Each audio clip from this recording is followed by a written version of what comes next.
guys, this is GenChemGas101 Part 2 of 3.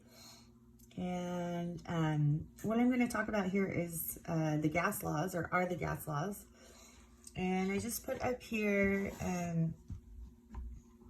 a little key that tells you that capital P stands for pressure.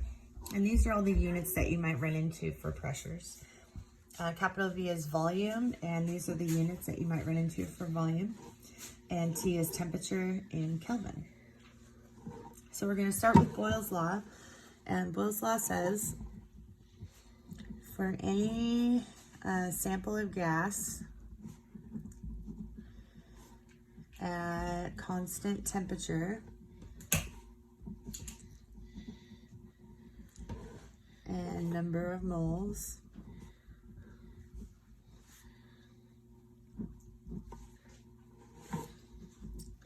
the product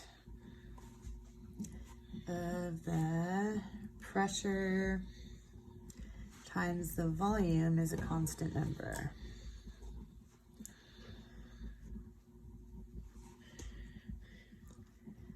So you can have a system under certain conditions and then change those conditions, and if you take the pressure and the volume of each set of conditions and multiply them together, then they equal a constant number.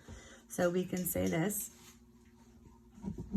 that initial pressure, which is indicated with P1, times initial volume, which is indicated with V1, is equal to P2, which is secondary pressure, times secondary volume. So P1 V1 equals P2 V2. Okay, so let me just talk about this really quick. This is initial pressure. V1 is initial volume. Thank you. P2 is pressure after the change. And V2 is the volume after a change. I won't go quite into all this detail in these other two, but you should know that a 1 indicates initial, 2 indicates after a change. Okay, and one thing that you want to remember about Boyle's law is that the pressure and volume can be in any units, but they have to be the same on both sides. So if you have millimeters of mercury as your initial pressure, then you have to have millimeters of mercury as your secondary pressure. So units need to match.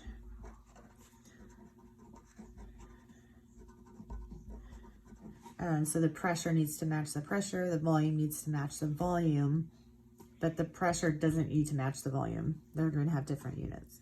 So units need to match across equality. Okay, so, and we'll do an example calculation with these in part 3.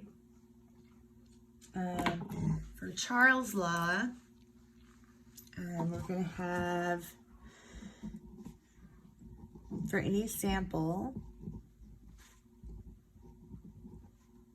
under constant pressure and moles, so moles are constant for all of these, the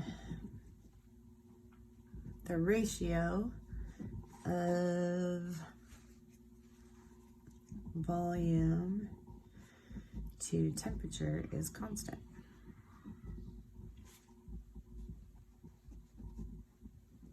Okay, and the way that manifests itself in an equation looks like this.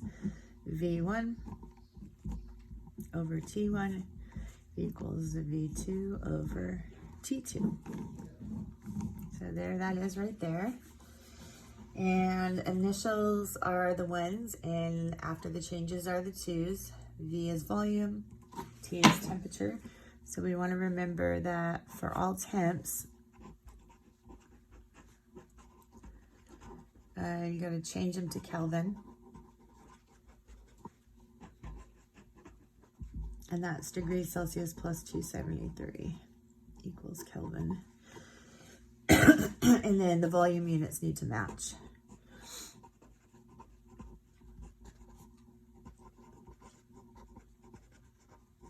So if you have milliliters on one side, you gotta have milliliters on the other. If you put milliliters in, you get milliliters out. Okay, and the last one, this is pronounced Gilles-Sac. And if I butchered that, I'm sorry for anybody who actually speaks that language. I think it's French. He talked about temperature and pressure and said that for any system at constant volume,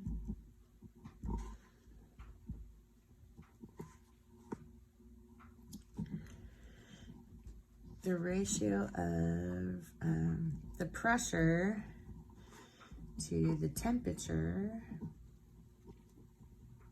is constant. Okay, and moles unchanged. So for all of these, the moles stay the same. Okay, so Gilles-Sac's equation looks like this. We have initial pressure divided by initial temperature is equal to secondary pressure over secondary temperature. Okay, and just as a note, these have to be in Kelvin for both temperatures. And the pressure units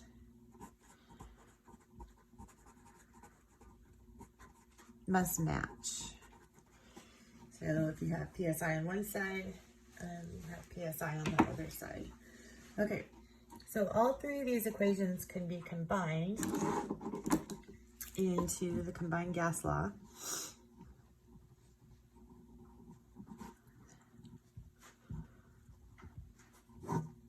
And the combined gas law, this is like equation baby, if you will. And it's kind of a weird idea, but the combined gas law takes Boyle's law, Charles' law, and Gilles-Sac, puts it into one equation. So P1 times V1 over T1 is equal to P2 times V2 over T2.